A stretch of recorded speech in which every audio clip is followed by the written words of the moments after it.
What's up, y'all? Wanted to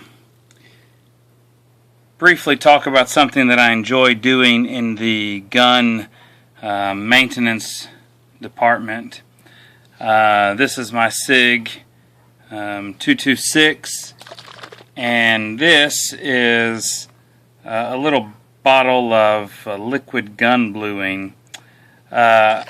This is inexpensive stuff, $5-6 or so, and what I frequently do is open it up like so, take a relatively clean cloth and just kind of give a little dunk, get this wet, and then I just go over my gun's finish like so. I like doing this for a few reasons. Number one, it makes me feel pretty. Just go ahead and leave that alone.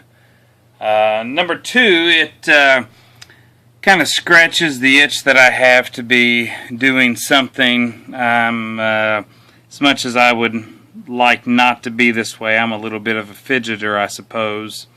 And there are some things that I could do that would be downright counterproductive in the gun cleaning department.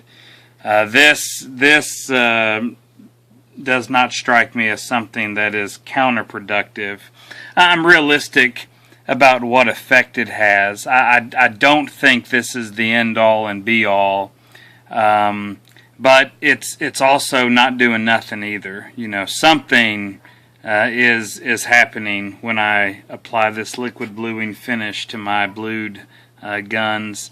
I'm not going to overstate what's happening, but something's going on, something's happening, and it's making me feel like, you know, I'm doing something in the gun maintenance department, and that's just a little bit of a, you know, psychological thing that I need to make me feel imbalanced. And you know, the results are actually there. I mean, I am seeing some results from what I'm doing. Mainly, I see results on the barrels of my guns. The barrels on these SIGs, I think, have a different kind of finish than the actual frames of the pistols themselves. So, you know, a realistic benefit is, you know, actually some improvement on the finish wear. I noticed this mostly on the barrels, as I've mentioned, but the frame finish too is improved a little bit from these couple of products. Now, this liquid version here gives me great results on the barrel. It hasn't given me outstanding results on the frame of the gun itself. So, whoosh, I picked up this. It's a pastier version of the product, and whoosh, got a little Q-tip, and I have applied. Actually, I did it the first go around with my finger, which is a little gross, but I do gross things sometimes. I apply it to particularly worn spots on the gun. Right here is a little section that was a trouble spot previously. I'll wipe that off so you can see. This was a trouble spot in my finish.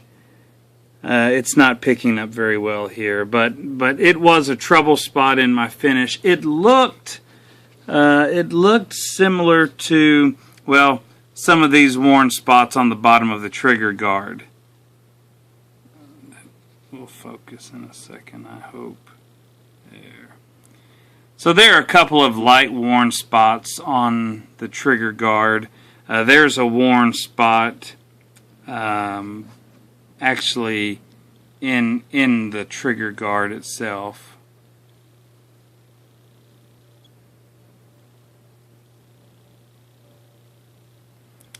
And these spots here is what this spot used to look like before I applied this pasty gun bluing product here.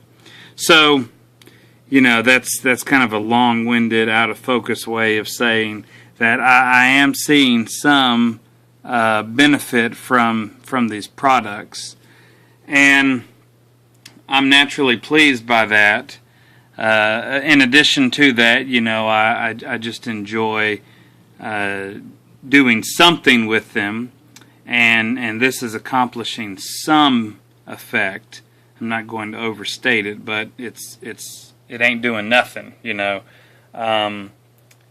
So if you're like me, and I pity you if you are like me, but if you think this is something that you might get a kick out of, well, then these products are easily obtainable, and you'll enjoy kind of applying them to the blue finish of your gun for decent results. Not incredible, but decent results. I'm a big fan here. Thanks, y'all.